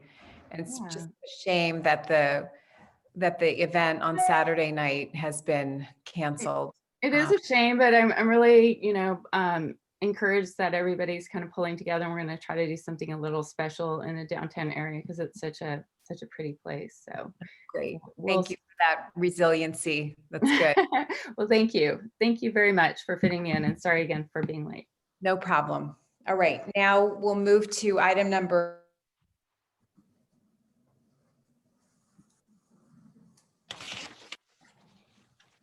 What just happened? I think we just lost the mayor, and I don't see her up on the screen either. So Elizabeth, well, so we need to get. Yeah, I got bumped earlier too when I was trying to do the timing. So, and given this is at the request of her, we definitely need this one. So hopefully I didn't do that. What happens is the squares move. You know, you guys are always moving. But she's not up anywhere on, so. Let me see if she's in the attendees. Yes. Oh, there she is. I see her. Yes. That's where I got thrown too, into the attendees. Oh God, sorry. The boxes keep moving, and so Ah, there she is. It's okay. It's amazing we're able to even do this. I So know, sorry about that. I no, probably bumped Linda, you. don't worry about it. So item number 13, town council discussion of alternative options for council meeting minutes. And this was something that I wanted to at least explore, and Bill agreed that we could put this on the agenda. I was surprised to see in the staff report that we are the only jurisdiction in Marin that has basically a transcript of what we do. I noticed from the November meeting minutes, there was only a 2-hour meeting. We ended the meeting at 8:02. It was 15 pages of meeting minutes. I just don't think that it's the best use, not only of the staff time and the person who's preparing the meeting minutes, but also all of us to go through and look for errors. I think we, especially in the age of Zoom and recording, maybe we could explore taking action item meeting minutes for a couple of meetings, see what people think. And if people like that, then we can use that going forward. I recall when I did a bunch of research on the Hillside Lot Ordinance issues, that the meeting minutes were much more concise and like 2 paragraphs per project. And we can see that when we get history of various projects and variances, et cetera. The meeting minutes are very short. So I want to be efficient. I want to try to save money, and I want to try to save everybody's time. So that's why I wanted to discuss this. Elizabeth Breckus. Well, I just want to give you the contrary view. You know, when we had the Ross recreation issue and we were trying to figure out the history of that thing, I pored over the minutes going back to the first time they were, you know, formed, literally from when it was formed. And the information that I gleaned from that would not have been discernible with action item minutes. It wouldn't. And, you know, typically the practice is that council will save a meeting on, you know, audio for a certain time frame, but not forever. And the other item where I've really found it useful to go back to historical minutes and look at more detailed minutes is flooding. Because, you know, we have these really extensive conversations, and then we have staff representations, and we have comments being made by experts and third-party consultants. And it's, you know, I can't tell you what exactly was said from one meeting to the next. And then we have residents saying, well, they said this. And so I've many times had to go back and try and figure out, okay, what was said about that? And I just feel like you lose that. And so I am not a huge supporter of that. I do know jurisdictions do it differently, but I don't have the time. I mean, the number of times I've consulted prior minutes to look at something, I don't have the time and wouldn't take the time because it's too lengthy for me to listen through an entire meeting. And there are jurisdictions where it's on video and you can easily click forward and kind of get somewhere. But we don't even have that. And so I'm just saying, I think that the savings is going to be lost in, you know, trying to follow projects that go on for many years, many councils. And, you know, I would just imagine when you're jumping on the council and trying to look back at some discussions and get the context, you just wouldn't get the same depth. So that's my point. Thank you. Councilmember Robbins. Well, I agree with Councilmember Breckus. I mean, at first I thought, yeah, gee, we have such long minutes. Is it really necessary? But I go back also. I mean, sometimes from the minutes, I feel I need to go back to listen to the audio tape or the video, but that's really slow. I mean, the minutes, you can learn a lot by reading minutes. And I think for the topics that Councilmember Breckus mentioned, flooding and then some of the other controversial topics, I do think it's helpful to be able to look at it. So if it's not, I would be happy keeping things the way they are. Beach or Bill, would you like to weigh in? Beach? Yeah, I don't use the past minutes. Maybe that accounts for some of the dumb ideas I've come up with or some of the dumb things I've said. But I think action minutes are absolutely sufficient and are the way we ought to go. Bill, it's up to you. I'm a flip-flopper on this. At first, I supported discussing this because I do spend quite a bit of time going over the minutes of the prior meeting, and once spent almost 2 hours trying to do corrections to something I thought was really not accurate. And so the idea of summary minutes or action minutes was appealing to save that time. On the other hand, though, I have done some deeper research. As the newest council member, I really needed the background, and I found myself using agendas as sort of a top level summary, then going to the written minutes. And if I still didn't understand, then I would go back and listen to the recording. But the written minutes really helped me narrow down where I wanted to be in the audio recording. And so I was thinking about this, as I used to be a trial lawyer, and every time we'd have a deposition, we'd do a summary of the deposition. And you'd start with that summary and then go back to the transcript. And that's sort of how I'm using the minutes. So there you have it. I flip-flop back to probably preferring the longer version. Okay. Even though I agree, sometimes it's a little tedious trying to go back and read through all those minutes to make sure there aren't any, material mistakes. Well, thank you all for considering. Can I it. say something there? Yes, Linda. Before we Um, in the public comment too. Okay. I just want to comment that once, COVID is over, when and if that ever happens, we're going to go back to in-person meetings. We'll go back to our audio. And if you have action minutes, the audio is really cumbersome to go back and try and find information. I know this personally because I've had to go back many times and find things, and it's very cumbersome. And if you didn't have the written word, at least guiding you, it's quite challenging. There's been a number of times I've had to go back and research something historical. And if we didn't have those written out minutes, I'm not sure, we don't have audio that goes back to the 80s or anything like that. So those minutes are invaluable. So that's my comment. We want to think about when we go back to in-person meetings, we're not going to have our video anymore. Everybody's gotten used to the video. And so it's going to change. So you just want to keep that in mind. Thank you, Linda. We can also make the minutes, they don't have to be as detailed as they are. We could still have summary, but perhaps not as long.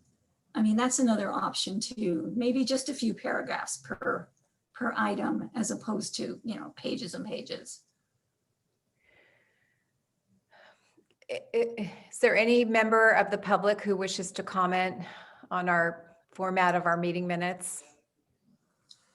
I'm not seeing any raised hands at the moment. Okay. All right. It sounds like there's consensus to continue with how we've been doing things. So thank you for considering that. Next is number 14, town manager update and council discussion on town activities in response to COVID.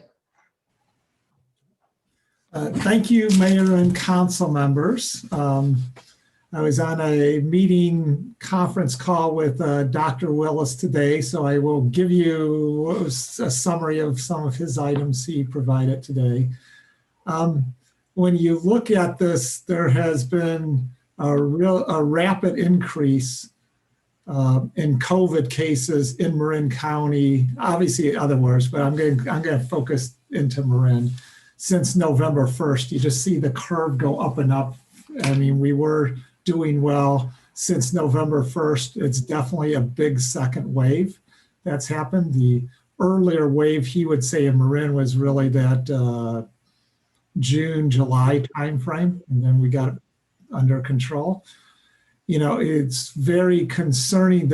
One of the concerning things from his standpoint is they are now seeing transmission, which is different than earlier, that we're seeing transmission everywhere versus spots, and where they were in spots, like they were in areas and then they could focus attention, whether it was at nursing homes or Canal District, and they could focus. Now it's a lot more widespread, so it's a lot more difficult. And that's concerning. So it's also seeing that we're being driven by being indoors. It's getting colder. There's holidays. There's people traveling.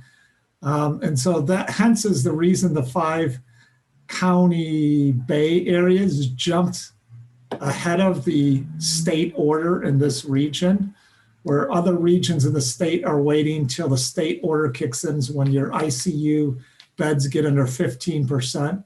The 5 counties in the Bay Area that agreed to do it even when we were at 25%, because they said by the time you're at 15%, it's too late because you can't get things under control quickly enough. And right now the regional capacity is at 18%. And obviously you've had 3 of the, I think 3 of the 5 regions have now gone under, and the state have gone under the 15%. So it's mandatory there, where they self did the stay at home order. And in the case of obviously Marin, it started on the 8th, this Tuesday. Related to the vaccines, the first vaccines are the Pfizer vaccines, expected to arrive, the first doses in Marin County on December 14th. And it's going to be limited. They're going to have the first batches, 2 sets of 975 doses. With the vaccine, you take it twice, the first time and then 21 days later. The first focus is going to be skilled nursing facilities, given 80% of the mortalities in Marin have been from residents in skilled nursing facilities, and how they get it's the workers coming in from the outside are bringing it in, and then transmission. So that will be the first place. And hospital workers. Obviously, it's going to take a while to roll out to everywhere. They have found supplies, because you need deep cold storage for the Pfizer, as you've probably heard. And this isn't just normal cold storage. And so they have now the capacity, and that's part of the reason we're getting early on. Moderna's expected to be in December too. We'll get the first doses from them. They have also, you need 2 doses. Theirs is 28 days apart. So obviously they're going down the procedures of the priority order, and we'll be working from that. I don't know if anybody, the regional order itself, I think most people have heard, obviously, the no dining. Retail's at 20%. You could do, back to dining, obviously you could do takeout or pickup, but no dining inside or outside. Retail 20%. What I did hear for the first time today, and it wasn't in the earlier announcements, is grocery stores are allowed at 35%. So that was today's the first time I've seen that one. And obviously there's the list of all the other things that are closed. And if you had questions, I could list, but that is my report. If there's any questions that may or may not be able to answer. Any questions, Peach? You're muted.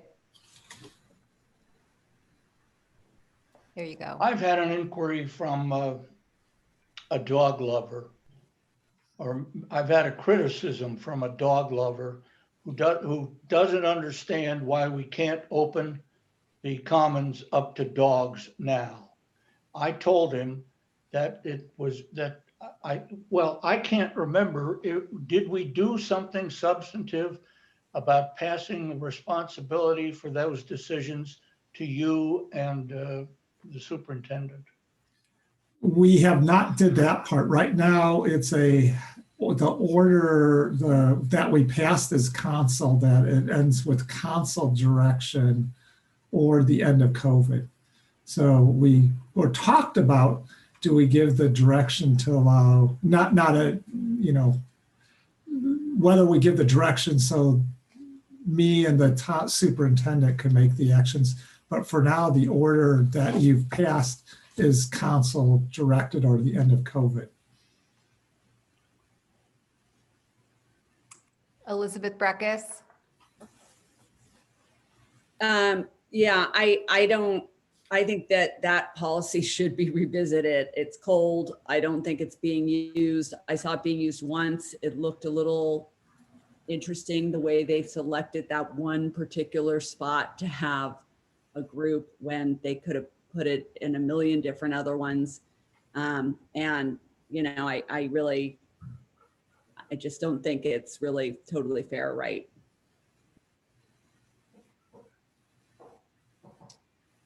Bill Kirscher. Yeah, good question, Joe. You were mentioning the order was initially the nursing homes and the hospital workers. Have they worked out the rest of the order yet, or is that still something that's in process as to when various groups will be given access to the various vaccines? Yeah, I mean, I don't know if they've gone all the way down, but there's definitely, it goes further than that. For example, that some of the next things, and I'm going to be reading on notes here to get to this next tier. There are the other long-term care facilities after the hospitals and skilled nursing, like the clinics, first responders and other healthcare. I think they've gone somewhat further than that, but that's all that I had in my notes. And I can't remember if he went further than that today, but I know that's what they're going through now, is really that whole rollout of the process. Anybody else? Okay, moving to number 15. Oh, do we need public comment, Ben? I guess we do. We should. No, we do not. Oh, we don't. Okay, great. Number 15, no action items. First, council correspondence. Second, future council items. Elizabeth or Beach, did you want to put that on the future council items? Well, I certainly would support at least staff asking what the plan is for the school going forward. And if, they're not anticipating using it for student classes outside, which seems unlikely, then I would. I think that's a good approach. I hate to see it on the agenda when we're trying to work on the, if you keep it at the staff and schools, our staff and school staff level, it means that our council can focus on the Sir Francis Drake Boulevard issue and also on the facilities renovation for the next couple of meetings, and not have a controversial, not have the dog issue. I think it's better if we sort of bump it up to, I like that, Elizabeth. I think that's a good approach for now. And the only other item that, for a council item is, I know we have the Sir Francis Drake item, and it would be great to get some more community attention to that, because, I could see it being one of those sleeper items where, it's on our agenda and then nobody pays attention. And then the next thing you know, people get mad and it's, gets revisited. So I think maybe I don't know if others agree, but I would support maybe a standalone email blast in advance of that, so that we get some people understanding that, it was really fairly noticed. I agree. Is it going to be ready for our consideration in January? Probably. Probably. I mean, yeah, there's going to be, obviously we have a tight time frame and a number of the items coming off the holidays, and obviously getting a lot of it done before. Just so you know, item I think is coming probably in February too is Corte Madera Creek draft EIR, or if not the draft, then at least some discussion setting up for the draft EIR. We're going to be busy. We're going to be busy. Yes, Okay. we are. Anything else?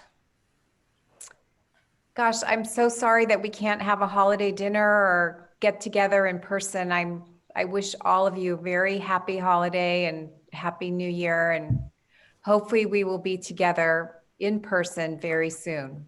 So thank you, everyone. Thank you. And it's, Thank what, you. 8:09, we're Thank you. adjourned. Everybody have very Holidays.